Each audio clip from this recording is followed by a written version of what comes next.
Aminah As-Silmi. Ia adalah Presiden International Union of Muslim Women.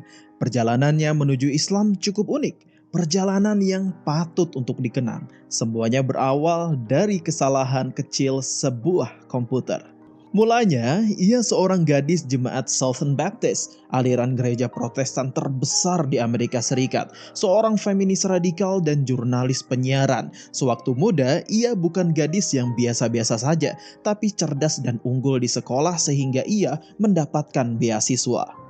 Suatu hari, sebuah kesalahan komputer terjadi. Siapa sangka hal itu justru membawanya kepada misi sebagai seorang Kristen dan mengubah jalan hidupnya secara keseluruhan. Tahun 1975, untuk pertama kali komputer digunakan untuk proses praregistrasi di kampusnya. Sebenarnya ia mendaftar ikut sebuah kelas dalam bidang terapi rekreasional, namun komputer mendatanya masuk ke dalam kelas teater. Kelas tidak bisa dibatalkan karena sudah terlambat. Membatalkan kelas juga bukan pilihan karena sebagai penerima beasiswa, nilai F berarti berbahaya. Suaminya kemudian menyarankan agar Aminah menghadap dosen untuk mencari alternatif dalam kelas pertunjukan. Dan betapa terkejutnya ia karena kelas dipenuhi dengan anak-anak Arab. Tak sanggup, ia pun pulang ke rumah dan memutuskan untuk tidak masuk kelas lagi. Tidak mungkin baginya berada di tengah-tengah orang Arab. Tidak mungkin saya duduk di kelas yang penuh dengan orang kafir, ujarnya kala itu. Suaminya mencoba menenangkannya dan mengatakan, mungkin Tuhan punya suatu rencana di balik kejadian itu. Selama 2 hari Aminah mengurung diri untuk berpikir, hingga akhirnya ia berkesimpulan mungkin itu adalah petunjuk dari Tuhan agar ia membimbing orang-orang Arab untuk memeluk Kristen. Jadilah ia memiliki misi yang harus ditunaikan.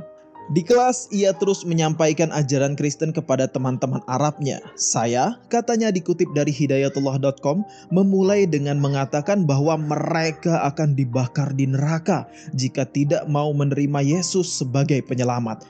Mereka sangat sopan, tapi tidak mau pindah agama. Kemudian saya jelaskan betapa Yesus mencintai dan rela mati di tiang salib untuk menghapus dosa-dosa mereka. Tapi ajakannya tidak manjur. Teman-teman di kelasnya tidak mau berpaling sehingga ia memutuskan untuk mempelajari Al-Quran untuk menunjukkan bahwa Islam adalah agama yang salah dan Muhammad bukan seorang nabi. Ia pun melakukan penelitian selama 1,5 tahun dan membaca Al-Quran hingga tamat. Namun secara tidak sadar ia perlahan berubah menjadi seseorang yang berbeda dan suaminya memperhatikan hal itu. Saya berubah sedikit tapi cukup membuat dirinya terusik, katanya. Biasanya mereka pergi ke bar setiap Jumat dan Sabtu atau ke pesta.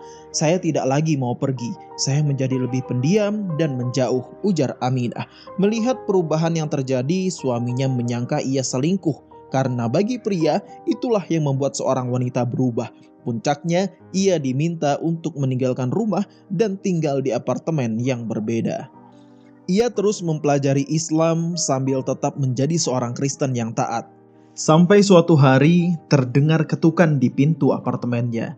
Seorang laki-laki yang kemudian dikenalnya bernama Abdul Aziz Al-Sheikh. Dia berbusana tradisional muslim berupa baju gamis panjang berwarna putih dengan sorban bermotif papan catur putih merah terlilit di kepalanya. Lelaki itu datang bersama 3 lelaki lainnya yang mengenakan busana yang sama. Ketika itu, Aminah merasa marah karena para tamu itu datang saat ia masih mengenakan baju tidur dan piyama saja. Aminah makin kaget ketika Abdul Aziz memahami bahwa Aminah ingin menjadi seorang muslim. Aminah lalu menjawab bahwa ia seorang Kristiani dan tidak berniat untuk menjadi seorang muslim. Tapi Aminah punya banyak pertanyaan dan menanyakan apakah tamu-tamunya itu punya waktu luang. Akhirnya Aminah mempersilahkan mereka masuk. Ia lalu menanyakan hal-hal dan keberatan-keberatannya yang sudah ia catat selama ia membaca Al-Quran dan buku-buku Islam. Saya tidak akan melupakan namanya. Abdul Aziz adalah seorang yang sabar dan lemah lembut. Ia dengan sangat sabar membahas pertanyaan-pertanyaan itu bersama saya. Dia tidak membuat saya seperti orang bodoh atau membuat pertanyaan saya seperti pertanyaan bodoh, ungkap Aminah. Dikutip dari eramuslim.com. Aminah mengatakan Abdul Aziz menjelaskan padanya bahwa Allah memerintahkan manusia untuk mencari ilmu dan bertanya adalah salah satu cara untuk mendapatkan ilmu. Aminah seperti menyaksikan kuntum bunga yang sedang bermekaran ketika mendengar penjelasan Abdul Aziz. Ketika ia berbeda pendapat, Abdul Aziz akan menjelaskannya lebih dalam dan dari sisi pandang yang berbeda sampai Aminah benar-benar memahaminya. Setelah berdiskusi dengan Abdul Aziz dan teman-temannya, tidak butuh waktu lama buat Aminah untuk memutuskan masuk Islam. Setelah 1,5 tahun mempelajari Islam dan Al-Quran, atau sehari setelah Abdul Aziz bertamu ke rumahnya, Aminah mengucapkan 2 kalimat syahadat disaksikan Abdul Aziz dan teman-temannya yang datang pada malam itu. Hingga akhirnya hidayah itu datang pada 21 Mei 1977. Jemaat gereja yang taat itu bersyahadat. Perjalanan setelah mengucapkan 2 kalimat syahadat bukanlah perkara yang mudah. Aminah kehilangan segala yang dicintainya. Ia kehilangan hampir seluruh temannya karena dianggap tidak menyenangkan lagi. Ibunya tidak bisa menerima dan berharap itu hanyalah semangat membara yang akan segera padam. Saudara perempuannya yang ahli jiwa mengira ia gila.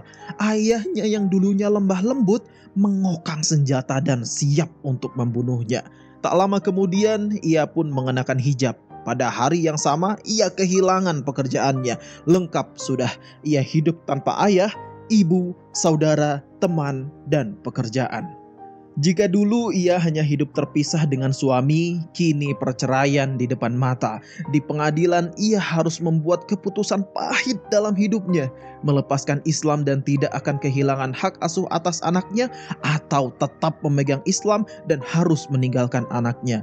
Itu adalah 20 menit yang paling menyakitkan dalam hidup saya, kenangnya. Bertambah pedih karena dokter telah memvonisnya tidak akan lagi bisa memiliki anak akibat komplikasi yang dideritanya. Saya berdoa melebihi yang biasanya. Katanya, ia pun memutuskan melepaskan anak-anaknya, sepasang putra-putri kecilnya. Namun Allah Subhanahu wa Ta'ala Maha Pengasih. Ia diberikan anugerah dengan kata-katanya yang indah, sehingga membuat banyak orang tersentuh dari perilaku Islaminya. Dia telah berubah menjadi orang yang berbeda, jauh lebih baik. Begitu baiknya sehingga keluarga, teman, dan kerabat yang dulu memusuhinya perlahan mulai menghargai pilihan hidupnya. Dalam berbagai kesempatan, ia mengirim kartu ucapan untuk mereka yang ditulisi kalimat-kalimat bijak dari ayat Al-Quran atau hadis tanpa menyebutkan sumbernya. Beberapa waktu kemudian, ia pun menuai benih yang ditanam. Orang pertama yang menerima Islam adalah neneknya yang berusia lebih dari 100 tahun. Tak lama setelah masuk Islam, sang nenek pun meninggal dunia. Pada hari ia mengucapkan syahadat, seluruh dosanya diampuni dan amal-amal baiknya tetap dicatat. Katanya, selanjutnya yang menerima Islam adalah orang yang dulu ingin membunuhnya, yaitu sang ayah. Keislaman sang ayah mengingatkan dirinya pada kisah Umar bin Khattab. 2 tahun setelah Aminah memeluk Islam, ibunya menelpon dan sangat menghargai keyakinannya yang baru. Dan ia berharap Aminah akan tetap memeluknya. Beberapa tahun kemudian, ibu menelponnya lagi dan bertanya, apa yang harus dilakukan seseorang jika ingin menjadi muslim? Aminah menjawab bahwa ia harus percaya jika hanya ada satu Tuhan dan Muhammad adalah utusannya. Kalau hanya itu semua orang bodoh juga tahu, tapi apa yang harus dilakukannya? Tanya ibunya lagi. Dikatakan oleh Aminah jika ibunya sudah percaya berarti ia sudah muslim. Ibunya lantas berkata, "Oke, baiklah, tapi jangan bilang-bilang ayahmu dulu," pesan ibunya. Ibunya tidak tahu bahwa suaminya telah menjadi muslim beberapa pekan sebelumnya. Dengan demikian, mereka tinggal bersama selama beberapa tahun tanpa saling mengetahui bahwa pasangannya telah memeluk Islam. Saudara perempuannya yang dulu berjuang memasukkan Aminah ke rumah sakit jiwa akhirnya memeluk Islam. putra Aminah beranjak dewasa, memasuki usia 21 tahun. Ia menelpon sang ibu dan berkata ingin menjadi muslim. 16 tahun setelah perceraian, mantan suaminya juga memeluk Islam. Katanya selama 16 tahun ia mengamati Aminah dan ingin agar putri mereka juga memeluk Islam. Pria itu datang menemui dan meminta maaf atas apa yang pernah dilakukannya. Ia adalah pria yang sangat baik dan Aminah telah memaafkannya sejak dulu. Mungkin hadiah terbesar baginya adalah apa yang ia terima selanjutnya. Aminah menikah dengan orang lain dan meskipun dokter telah menyatakan ia tidak bisa punya anak lagi, Allah Subhanahu wa taala ternyata menganugerahinya seorang putra yang rupawan. Jika Allah Subhanahu wa taala berkehendak memberikan rahmat kepada seseorang, maka siapa yang bisa mencegahnya? Maka putranya ia beri nama Barokah. Ia yang dulu kehilangan pekerjaan kemudian menjadi Presiden Persatuan Wanita Muslim Internasional. Ia berhasil melobi kantor pos Amerika Serikat untuk membuat perangko Idul Fitri dan berjuang agar hari raya itu menjadi hari libur nasional Amerika Serikat. Pengorbanan yang dulu diberikan Aminah demi mempertahankan Islam seakan sudah terbalas. Kita semua pasti mati. Saya yakin bahwa kepedihan yang saya alami mengandung berkah, ujarnya. Aminah As-Silmi kini telah tiada meninggalkan semua yang dikasihinya. Dia wafat pada 6 Maret 2010 dalam sebuah kecelakaan mobil di Newport, Tennessee, Amerika Serikat. Kecelakaan itu terjadi dalam perjalanan pulang untuk mengabarkan pesan tentang Islam.